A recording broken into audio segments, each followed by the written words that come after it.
Halo saudara-saudaraku di dalam Tuhan, bertemu kembali dengan saya Rina Solihin dalam channel Rina Menjawab. Teman-teman, hari-hari ini sunter sekali ya diberitakan bahwa banyak negara di Eropa, bahkan Amerika, itu sangat menginginkan untuk mendeportasi para pengungsi Muslim ya dari negara-negara mereka. Wow, ini cukup mengagetkan juga. Tapi setelah saya pikir pasti ada penyebabnya ya teman-teman. Nah, menurut analisa saya sih, ini berkaitan dengan semakin maraknya kekerasan yang terjadi ya di Timur Tengah sana teman-teman. Dan terakhir yang sekarang masih sedang terjadi adalah kebiadaban yang dilakukan oleh Islam garis keras, yaitu Hamas terhadap rakyat sipil Israel.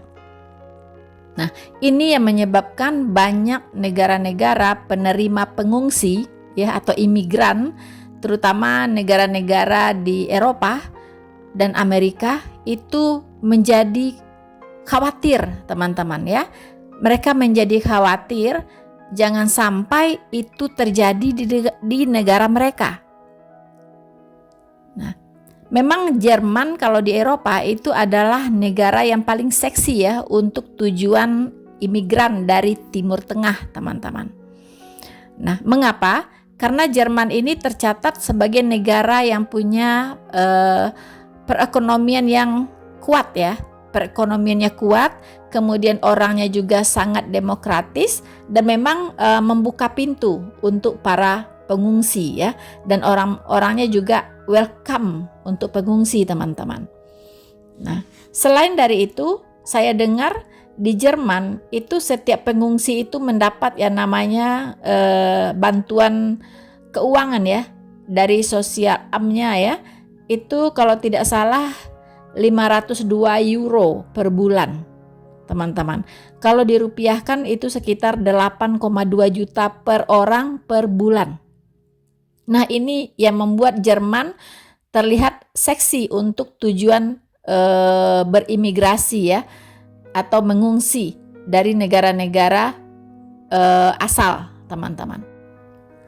Saudara-saudaraku yang terkasih di dalam Tuhan, ternyata konflik yang sedang terjadi sekarang antara Israel dengan Palestina dengan Hamas ya, ini sudah membuat banyak negara-negara mengalami yang namanya Islamophobia ya, termasuk Eropa dan juga termasuk Amerika, Australia, teman-teman mengalami yang namanya Islamophobia yang semakin serius. Akhirnya mereka membuat keputusan untuk memulangkan atau mendeportasi semua imigran Muslim ke negara mereka.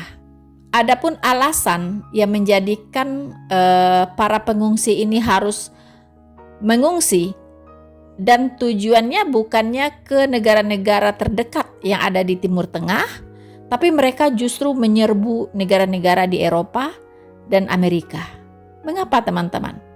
Ternyata alasan dari para pengungsi ini yaitu pertama konflik yang terjadi di negara mereka ya. Konflik ini berupa kekerasan, bisa juga berupa ketidakstabilan politik. Intinya yang membuat mereka terancam ya, mereka terancam keselamatannya teman-teman atau terancam kenyamanannya. Karena kalau negara mengalami konflik, ketidakstabilan politik, rakyatnya mengalami banyak kekerasan, itu biasanya rakyatnya ini berpikir untuk meninggalkan negaranya tersebut ya, karena sifat manusia selalu mencari keamanan dan kenyamanan dan keselamatan jiwanya teman-teman, keselamatan dirinya ya. Nah, jadi ini yang menjadi alasan, yaitu kekerasan, ketidakstabilan politik dan konflik. Biasanya konflik ini sih kalau kita lihat dari negara-negara asal dari para pengungsi ini tidak jauh-jauh dari konflik agama, ya, agama dan politik. Nah, ini dia teman-teman. Adapun negara-negara asal dari para pengungsi ini yaitu seperti Irak, Yaman, Afghanistan, Pakistan, Suriah, Sudan, Myanmar, dan Ukraina, teman-teman. Ukraina adalah negara yang sedang perang. Itu rakyatnya banyak sekali ya, melarikan diri ke negara-negara Eropa, khususnya ke Jerman. Jumlahnya lebih dari 1 juta jiwa, teman-teman, dari Ukraina. Dari semua negara Islam, yang terbesar pengungsinya berasal dari Suriah. Kita tahu Suriah itu apa di sana, teman-teman? Yaitu ISIS ya. Jadi ISIS inilah yang menyebabkan banyaknya ya rakyat Suriah akhirnya melarikan diri ke Eropa, negara-negara Eropa ya. Dan kita tahu bagaimana kekejaman ISIS, itu bukan rahasia lagi ya. Mereka sudah tidak lihat seiman atau tidak seiman, pokoknya babat habis kalau tidak menuruti keinginan mereka atau tidak sejalan dengan ideologi mereka, teman-teman. Jadi ini dari negara-negara Muslim semua kalau kita lihat ya. Jadi para pengungsi ini semuanya berasal dari negara-negara Muslim, teman-teman. Larinya ke negara-negara non-Muslim. Nah, ini yang lucu ya. Tapi ya bersyukurlah ya kalau negara-negara non-Muslim bisa menjadi berkat bagi umat-umat Muslim. Ya. Nah, tapi sayangnya teman-teman, karena membeludaknya para pengungsi ini, itu membuat negara-negara penampung ya, termasuk Jerman sendiri mengalami krisis pengungsi, teman-teman. Apa maksudnya krisis pengungsi? Di mana Jerman terus terang sudah mengatakan tidak kuat lagi untuk membiayai para pengungsi ini, tidak bisa lagi menerima para pengungsi ini. Ya, jadi mereka akan tutup pintu untuk pengungsi. Kenapa? Karena kalau masuk ke Jerman atau ke negara-negara penerima pengungsi, itu banyak hal yang harus mereka tanggung, teman-teman. Pertama, harus disediakan tempat tinggal, ya kan, untuk para pengungsi ini. Tempat tinggalnya bisa berupa camp, bisa berupa wonung atau apa ya, apartemen atau ya semacam inilah ya, mungkin bedeng-bedeng ya semacam itu. Kemudian makan minumnya juga harus disediakan. Kemudian untuk kesehatannya juga disediakan. Kemudian untuk asuransinya juga harus disediakan. Kemudian harus disediakan juga kemudian harus disiapkan juga sekolah untuk anak-anak para pengungsi ini. Ya, kemudian pekerjaan untuk para pengungsi ini. Waduh, ya, itu beban dari negara penerima pengungsi ini enggak kecil, teman-teman. Kalau jumlahnya semakin meningkat, itu juga enggak kuat ya, lama-lama juga enggak kuat. Dan ini terjadi dengan Jerman saat ini. Itu rakyat Jerman udah pada protes ya. Jadi mereka merasakan Wohlstand mereka atau kesejahteraan dari rakyat Jerman sendiri itu merasa terganggu. Nah, bukan hanya kesejahteraan, mereka juga merasakan ketidaknyamanan dengan hadirnya banyak para pengungsi ini. Karena para pengungsi ini terkadang itu tidak menyesuaikan diri dengan culture dari masyarakat setempat atau dengan tuan rumah. Ya, jadi mereka membawa culture mereka, membawa kebiasaan mereka ke sana tanpa mau belajar, tanpa mau mengubah apa yang menjadi kebiasaan mereka begitu. Sementara kita tahu kalau Jerman itu adalah negara yang paling disiplin ya masyarakatnya, paling teratur dalam segala hal ya. Nah, tiba-tiba muncul para pengungsi ini yang sembarangan begitu, tidak tahu aturan ya. Dan juga dengan banyaknya pengungsi ini itu mengakibatkan ya terjadinya peningkatan kriminalitas. Nah, ini yang menyebabkan mereka juga jadi nazeful ya, jadi muak begitu teman-teman dengan para pengungsi dari Timur Tengah ini. Wir haben ja vor 6 Jahren schon einmal über eine solche Zahl gesprochen. Und als die Zahl der Asylbewerber und der Flüchtlinge nach Deutschland ungefähr auf diesen Wert zurückging, war klar, dass das Problem lösbar ist. Und auf diese Zahl muss es auch wieder zurück. Wir werden in diesem Lande auf Dauer nicht in diesem Umfang Flüchtlinge, Asylbewerber aufnehmen können, wie wir das gegenwärtig tun. Wir haben gut 1 Million Ukrainerinnen und Ukrainer aufgenommen. Wir haben in diesem Jahr bereits deutlich über 200.000 zusätzliche Asylbewerber, überwiegend aus Syrien, aus der Türkei, aus dem Iran, aus Afghanistan. Es sind über 70% Männer. Und das sind eben nicht, Herr Klingbeil, die asylsuchenden, protestierenden Frauen, sondern es sind überwiegend junge Männer, die hier nach Deutschland kommen, teilweise mit dem erklärten Ziel, dann auch den Familiennachwuchs später noch zu organisieren. Das geht so nicht. Saya baru mendapatkan sebuah video kemarin. Ternyata Jerman juga mempertimbangkan ya untuk membuat satu regulasi untuk memulangkan para imigran Muslim ini, karena ternyata terjadi di sana perekrutan terhadap wanita-wanita yang dilakukan oleh Salafi, ya itu semacam Islam garis keras.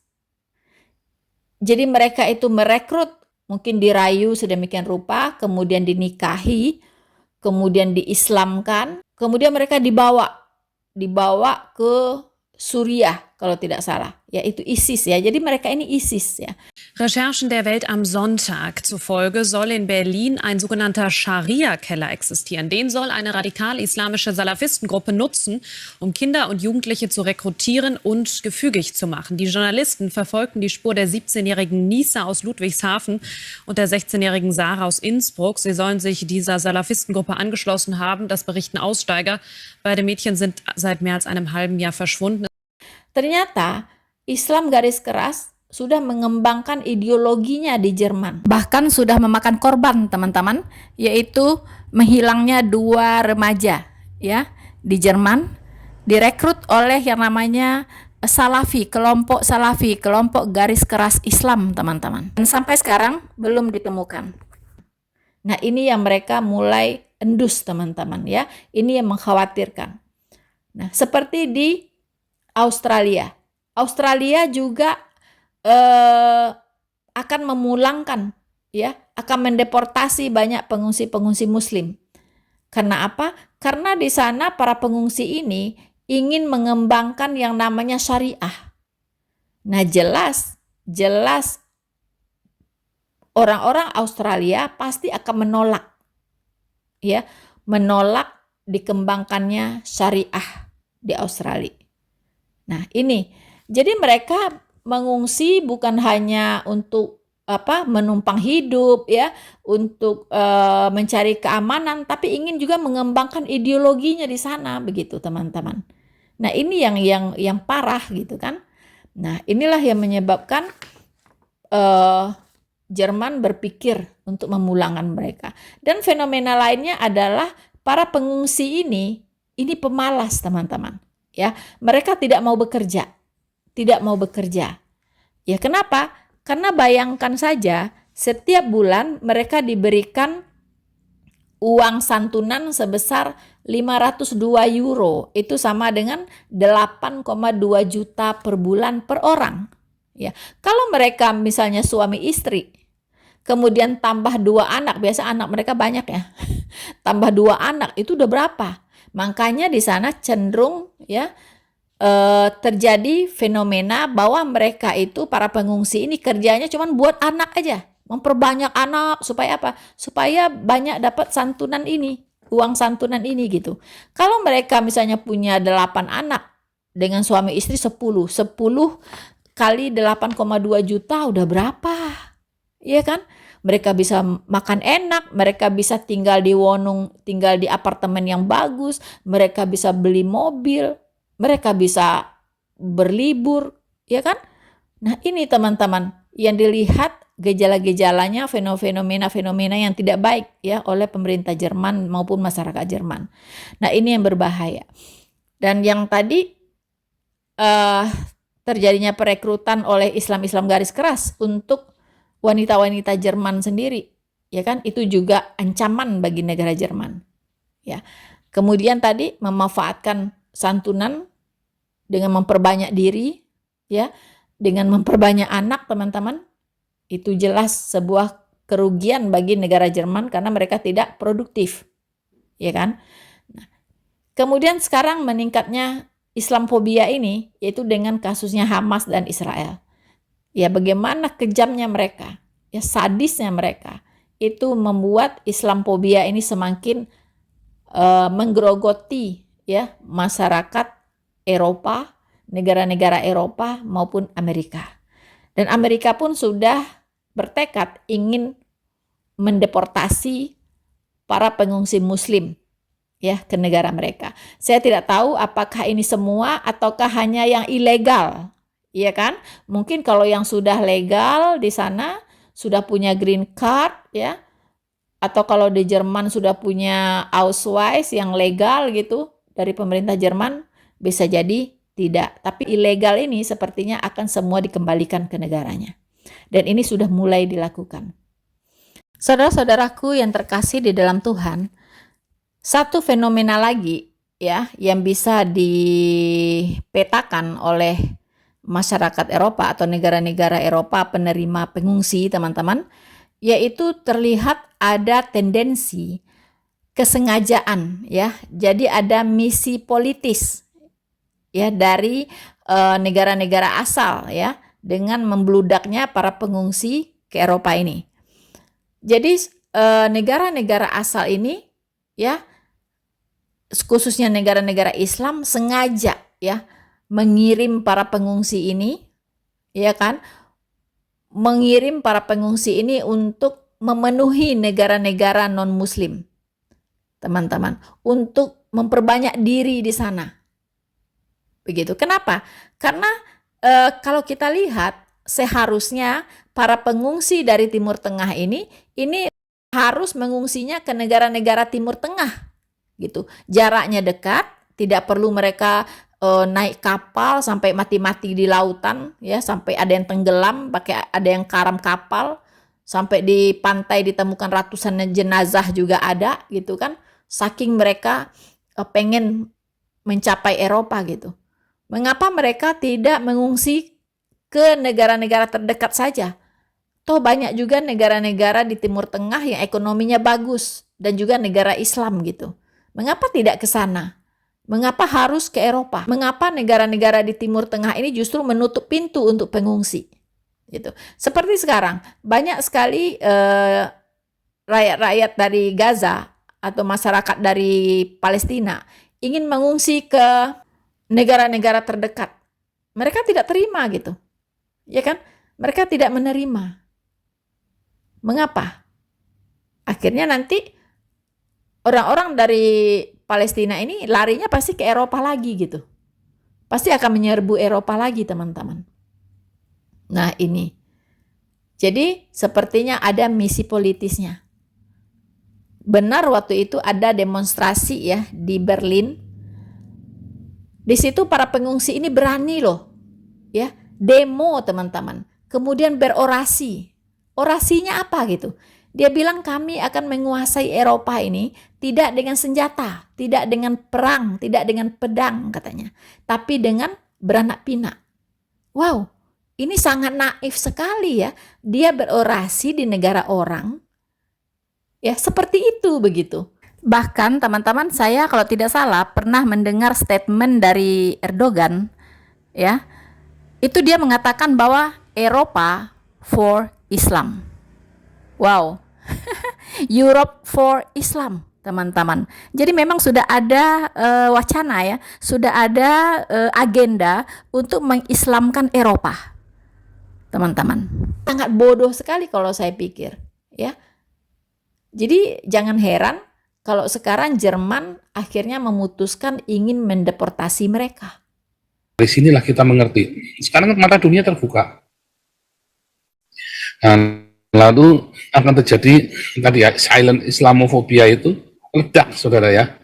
Ledak, lihat ya. Semua sekarang sudah pada ngomong. Tadi mana ada berani ngomong begini? Seluruh dunia belum pernah ada ceritanya ngomong seperti Suella tadi ya, seperti Suella Braverman tadi ya, Suella Braverman, seperti Donald Trump. Nanti malam kita bahas itu ya. Dia bilang anak saya pulangkan semua itu orang-orang Islam itu, ya kan? Ya, bahkan yang sudah punya visa pun akan di-cancel visanya. Coba bayangin. Baru kali ini ada para ya pemain dunia mulai berani ngomong, dulu nggak ada yang berani. Takut mereka dibilang hate speech.